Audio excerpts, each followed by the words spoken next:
Merci beaucoup. L'année dernière, j'ai reçu un magnifique sweatshirt. J'ai hésité ce matin à le mettre pour venir, mais celles et ceux, et j'en reconnais un certain nombre dans la salle, que j'ai le plaisir de rencontrer régulièrement, savent qu'il est en bonne place dans mon bureau.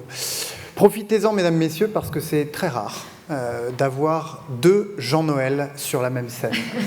Et je dois dire qu'à chaque fois que j'ai entendu déjà ce matin « Merci Jean-Noël, Jean-Noël a raison, etc. » ça me fait un petit peu bizarre, parce qu'en général, quand j'entends Jean-Noël dans une salle, c'est souvent à moi que ça s'adresse.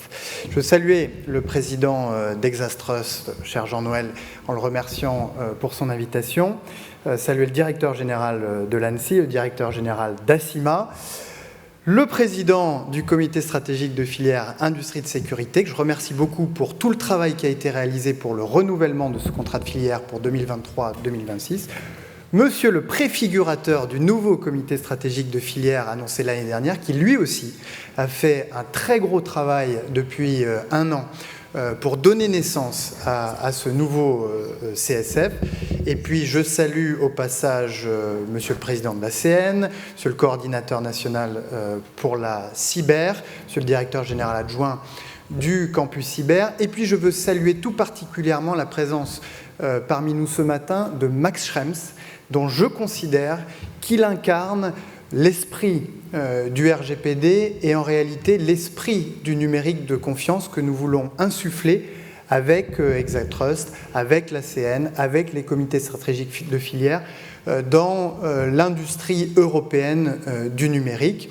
J'ai eu l'occasion de m'entretenir avec lui ce matin et de lui dire que j'admire le combat qu'il mène depuis toutes ces années et que nous avons besoin de personnalités comme la sienne qui prennent un certain nombre de risques et qui s'engagent contre vents et marées pour que les principes que nous nous donnons démocratiquement en Européens soient véritablement respectés. On a beaucoup de chance de l'avoir avec nous ce matin et je suis sûr que vous attendez, j'imagine qu'il est au programme des interventions à venir, avec impatience ses propos.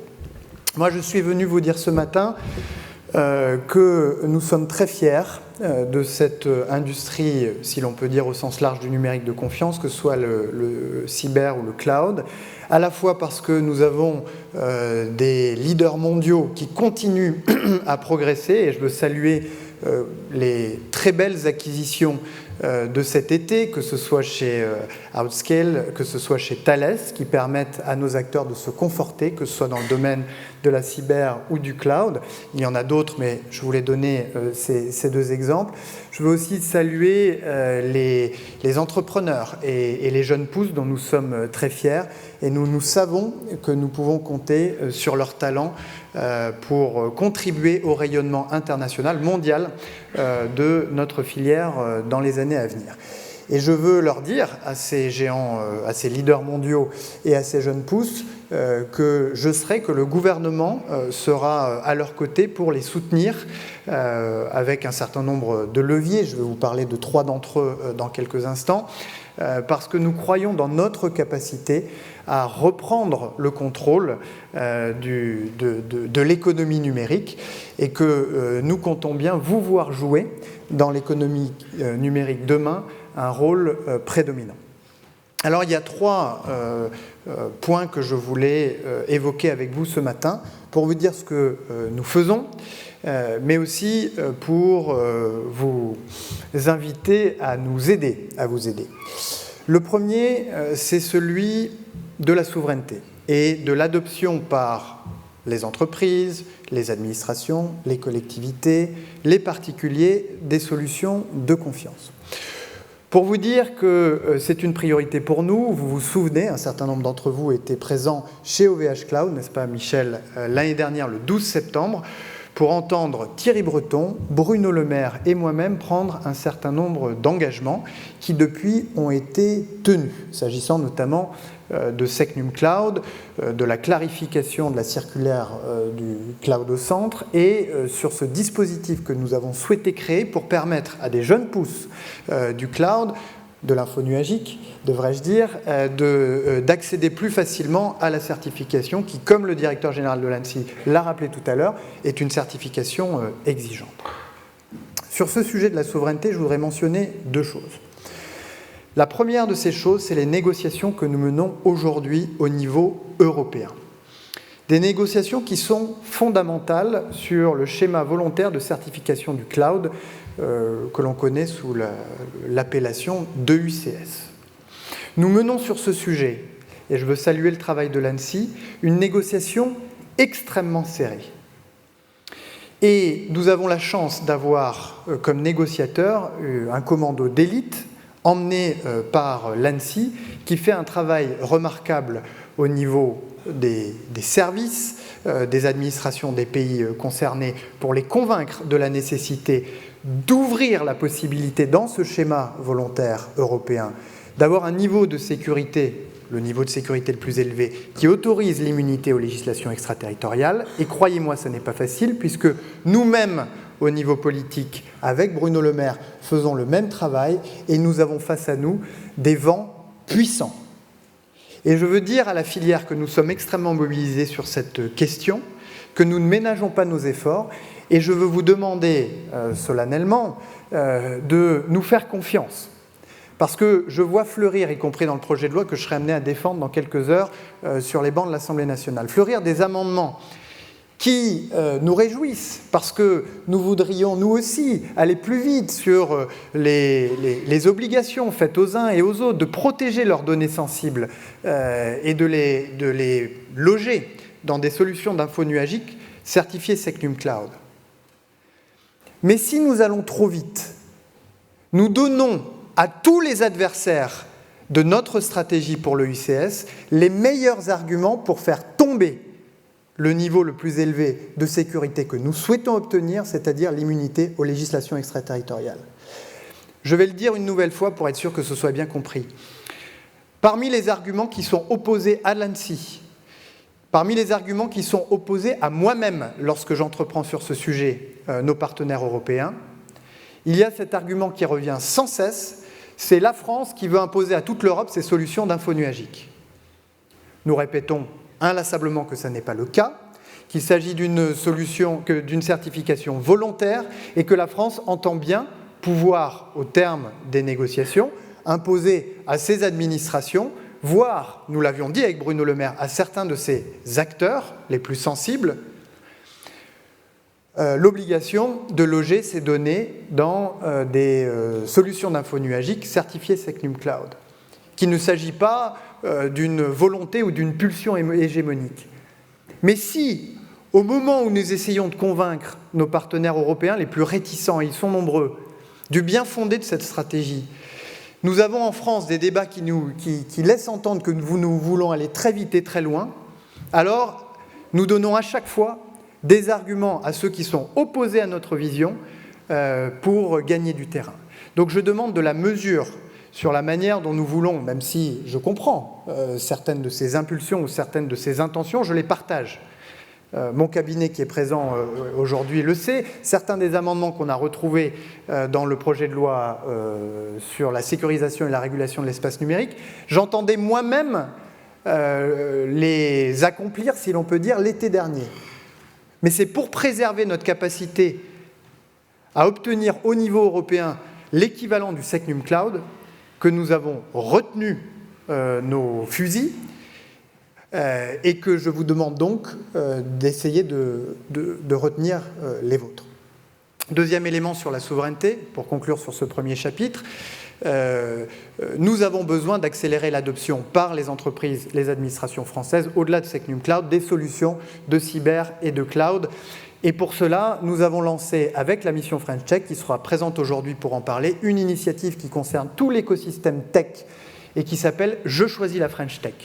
En quoi ça consiste ? Eh bien, c'est un réseau d'entreprises, à peu près 300 entreprises, dont une centaine de grands groupes, une cinquantaine d'acteurs institutionnels qui s'engagent à faire doubler leur recours aux solutions issues de la French Tech à l'horizon 2027, à commencer par les grands acheteurs publics et par la direction des achats de l'État. C'est un sujet auquel, en parallèle, de tous les efforts que nous menons sur le sujet EUCS, je vais consacrer beaucoup de temps dans l'année à venir, parce que je souhaite que se développe ce réflexe de se tourner beaucoup plus systématiquement vers les solutions de nos écosystèmes, que ça n'est le cas aujourd'hui, car nous avons besoin de permettre à nos jeunes pousses de trouver plus rapidement qu'elles ne le peuvent aujourd'hui des références qui leur permettent ensuite de poursuivre leur développement.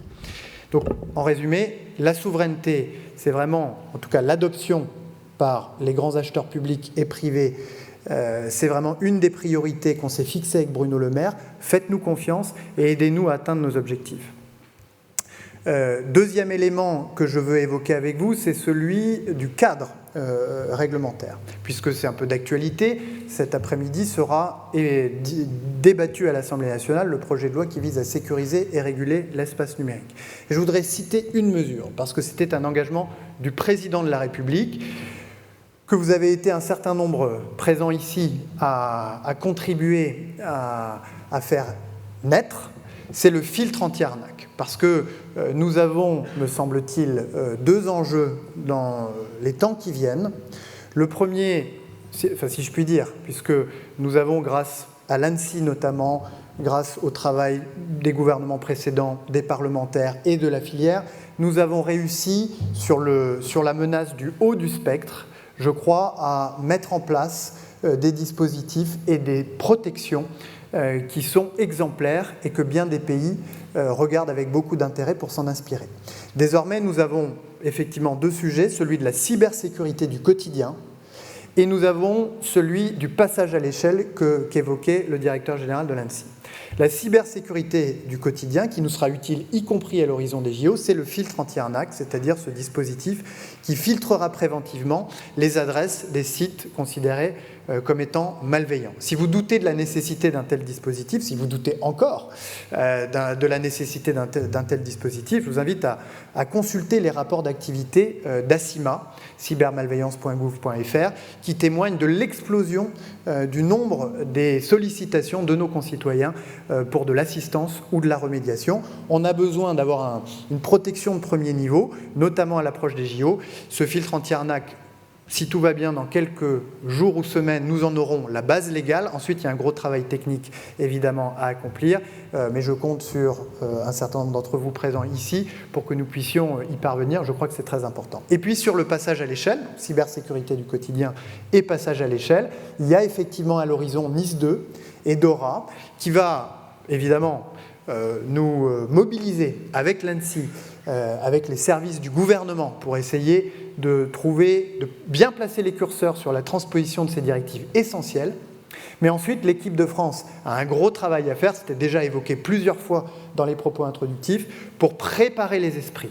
Parce qu'avec Nice 2, avec DORA, ce sont des milliers et des milliers d'acteurs, entreprises, collectivités qui vont se retrouver assujettis à des obligations de protection auxquelles elles n'avaient jusqu'à présent jamais véritablement pensé. Et donc, si nous voulons que cette transition, en tout cas que cette élévation du niveau de sécurité se fasse en bon ordre et en bonne intelligence, il va nous falloir préparer les choses. Et là, évidemment, vous serez, Exatros notamment, des interlocuteurs privilégiés. Troisième point que je voulais aborder avec la souveraineté et celui de la réglementation et des travaux législatifs à venir, c'est celui des talents. J'ai fait un petit calcul ce matin et je me suis aperçu que parmi les intervenants qui vont s'exprimer ce matin, on compte 7% de femmes. Alors on pourrait dire oh là là, c'est pas bien, etc. Mais en réalité, 7%, ça n'est pas loin de la proportion des femmes dans la filière. C'est une filière qui a beaucoup de difficultés à recruter des femmes, mais aussi des hommes. Et il faut impérativement que nous puissions ensemble résoudre cette problématique. Alors il y a effectivement, dans le plan France 2030, cet appel à manifestation compétences et métiers d'avenir, dont le campus cyber est l'un des très beaux lauréats, avec un très beau programme, beaucoup de partenaires autour de la table, etc. Et je compte beaucoup sur ce projet-là, peut-être pour en inspirer d'autres et pour résoudre une partie du problème. Mais en réalité, là aussi, nous allons avoir besoin de vous. D'abord parce que nous avons des places de formation qui sont aujourd'hui vides. C'est-à-dire qu'il ne suffit pas de créer des places de formation en cyber pour avoir des diplômés en cyber. Encore faut-il qu'il y ait des apprenants, des élèves qui entrent dans ces formations. Et ça signifie qu'en amont, la perspective sur les entreprises de la cyber, parce qu'il y a des entreprises de la cyber qui recrutent aussi d'autres profils que ceux d'experts cyber, les entreprises de la cyber doivent changer d'image aux yeux de nos concitoyens et en particulier de la jeunesse. Et ça ne sera possible qu'avec vous, parce que si moi je commence à décréter que les métiers de la cyber sont attractifs, je peux vous garantir que ça n'aura absolument aucun effet. Et là, il faut qu'on soit créatif. Le campus cyber, grâce à cet appel à manifestation d'intérêt, va lancer des spots, mais je souhaite, et je ferai tout pour que cela advienne, que le projet de série, la Sibérie, qui est dans les cartons depuis un certain temps. Alors une série télévision, ça met du temps à advenir, mais enfin, je souhaite qu'on y parvienne parce que là, je pense qu'on pourra avoir un électrochoc, en tout cas sur une partie de la jeunesse, et un changement de perspective sur ces métiers-là. Et non, je ne pousse pas le projet uniquement pour pouvoir jouer dans cette série. Deuxième outil assez original que je veux citer ce matin, mais comme un des exemples sur la manière dont il faut essayer de réfléchir différemment à la manière dont on traite l'orientation, ce sont les Jeux Olympiques. Alors pas les Jeux Olympiques et Paralympiques 2024, mais les Jeux Olympiques des métiers. Les Jeux Olympiques des métiers, qui répondent au doux nom de World Skills, tiendront leur finale mondiale l'année prochaine à Lyon. La semaine dernière avaient lieu à Lyon les finales nationales. Pour ceux qui n'en ont jamais entendu parler, vous avez au-dessus de 23 ans les meilleurs ouvriers de France et en dessous de 23 ans, vous avez les World Skills.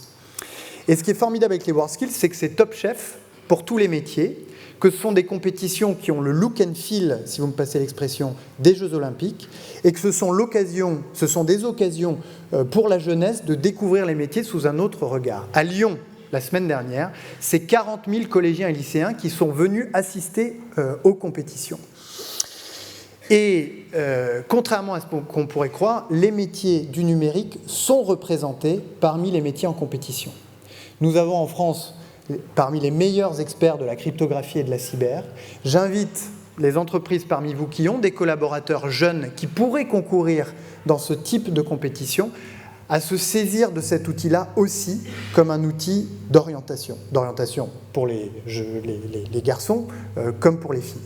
Et j'invite enfin toute la filière, toutes celles et ceux qui sont présents aujourd'hui et qui sont comme moi et comme nous tous très, je dirais, concernés par la nécessité d'augmenter les troupes dans notre filière, à réfléchir à tous les moyens originaux d'aller changer la perspective sur ces métiers, qui sont des métiers d'une très grande noblesse, qui sont des métiers d'une très grande attractivité quand on s'y penche dessus, et sur lesquels, à mon avis, on peut attirer une grande partie de la jeunesse, et notamment des jeunes filles.